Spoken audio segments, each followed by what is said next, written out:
Good morning. আমি সকাল সকাল চলে এসেছি তোমাদের সাথে আরও একটা ভিডিও নিয়ে। আজকে ইতু পুজোর সংক্রান্তি। ইতু পুজোর সংক্রান্তির দিন আমার বাপের বাড়ির নিয়মে সামান্য কিছু ভোগের আয়োজন করতে হয় ইতুর স্বাদ হিসেবে।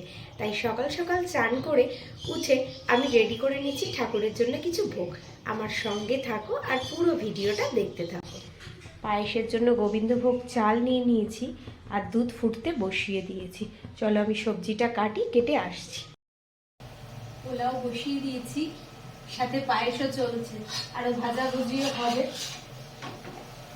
দেখো পোলাওটা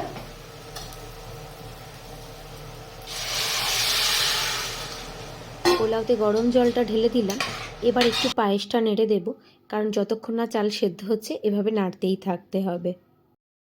পায়েস আর পোলাও আমার কমপ্লিট। বসিয়ে দিয়েছি ভাজাগুলো ভাজতে, আর এদিকে আলু ফুলকপি সেদ্ধ হচ্ছে।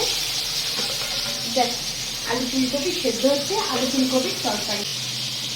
আলু ভাজতে বসিয়েছি, এরপরে বেগুন ভাজা হবে, ফুলকপি ভাজা হবে। আর এদিকে দেখো অলমোস্ট ফুলকপি আলুর তরকারি আর টমেটো সেদ্ধ করতে বসিয়ে দিয়েছি। বাকিগুলো তো কমপ্লিট। ফুলকপি হচ্ছে, আর তো সব কমপ্লিট। উঠবো এবার ঠাকুর ঘরে, আর মিষ্টি ফুল সব আনাও কমপ্লিট। জাস্ট ফুলকপি আর চাটনিটা হলেই আমার রান্না কমপ্লিট। সমস্ত ভোগ জোগাড় করে চলে এসেছি ঠাকুর ঘরে। আজ ঠাকুরের ভোগের জন্য রান্না করেছিলাম পোলাও, ফুলকপি আলুর তরকারি, ফুলকপি ভাজা, বেগুন ভাজা, আলু ভাজা, গুড়ের পায়েস, চাটনি, 5 রকম মিষ্টি, দই আর ফল। স্বাদের যা যা লাগে সাধ্য মতন জোগাড় করে নিয়েছিলাম। নারায়ণকেও নিবেদন করেছি, আমার ইতু ঠাকুরকেও নিবেদন করেছি। ইতু ঠাকুরের পুজোতে অষ্টচাল অষ্টদুব্বা হাতে নিয়ে ব্রতকথা পড়তে হয়, তারপর ঘটে জল ঢেলে ঠাকুরকে ভোগ নিবেদন করে পুজো সম্পন্ন করতে হয়। দেখো, আমি ঠাকুর নিয়ে চলেছি মন্দিরের পথে। ঠাকুর ঘর আমার ভীষণ ছোট, তাই চিরাচরিত প্রথায় এই ঠাকুর নিয়ে আসতে হয় বিরাটি মন্দিরে। তবে মায়ের কাছে এলেই আমার মনটা যেন অদ্ভুত একটা তৃপ্তি পায়। তাই মায়ের কাছে চলে এসেছি আমার ঘট নিয়ে মায়ের পায়ে ছোঁয়াতে। ঠাকুরমশাই ঘট নিয়ে আমার নাম সংকল্প করে মায়ের পায়ে ছুঁয়ে দিল। দেখো, তোমরাও একটু মায়ের মুখটা আজকে সকালবেলা দর্শন করে নাও, তোমাদেরও দিনটা ভালো যাবে। দেখো, ঠাকুরমশাই আমাকে ডেকে টিপ পরিয়ে দিচ্ছে। যাই হোক, আমার তো ইতু পুজো কমপ্লিট। এবার দেব ভাসান।